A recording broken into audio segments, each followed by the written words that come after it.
कल्पना कीजिए, आप अंतरिक्ष में हैं। आपके चारों ओर अनंत अंधकार, दूर चमकते सितारे और एक नीला ग्रह पृथ्वी जो लगातार घूम रही है। गाड़ियां दौड़ रही हैं, ट्रेनें चल रही हैं, हवा बह रही है, हर चीज गति में है। लेकिन क्या आपने कभी सोचा है, कोई वस्तु खुद से चलती क्यों नहीं और चलती हुई चीज रुकती क्यों है? आज हम समझेंगे वो नियम जिसने विज्ञान की दिशा बदल दी। न्यूटन का प्रथम गति नियम। न्यूटन का पहला नियम कहता है, कोई भी वस्तु यदि स्थिर है तो वह स्थिर ही रहेगी, और यदि वह गति में है तो वह समान वेग और सीधी रेखा में चलती रहेगी, जब तक उस पर कोई बाहरी बल ना लगाया जाए। इसे ही जड़त्व का नियम कहा जाता है।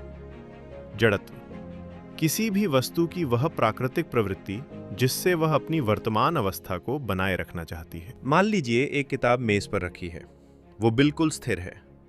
क्या वो खुद से चलने लगेगी? नहीं। क्यों? क्योंकि उस पर कोई बाहरी बल नहीं लगाया गया। लेकिन जैसे ही आप उसे धक्का देते हैं, वो चल पड़ती है। ये बदलाव क्यों हुआ? क्योंकि आपने उसकी स्थिर अवस्था को बदलने के लिए एक बल लगाया। अब एक और उदाहरण देखते हैं। आप कार में बैठे हैं, कार तेजी से चल रही है। अचानक ड्राइवर ब्रेक लगा देता है। क्या होता है? आपका शरीर आगे की ओर झुक जाता है। लेकिन क्यों?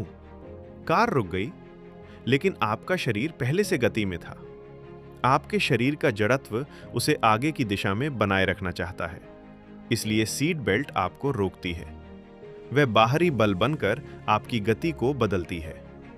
यही कारण है कि सीट बेल्ट जान बचाती है। न्यूटन का यह पहला नियम साधारण लगता है, लेकिन इसी नियम ने पूरे आधुनिक भौतिकी की नींव रखी। यह हमें सिखाता है कि प्रकृति में हर वस्तु अपनी अवस्था को बनाए रखना चाहती है, और केवल बल ही उस अवस्था को बदल सकता है।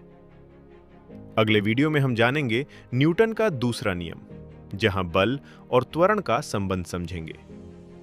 अगर आपको ये वीडियो पसंद आया तो चैनल को सब्सक्राइब करें और विज्ञान की इस यात्रा में हमारे साथ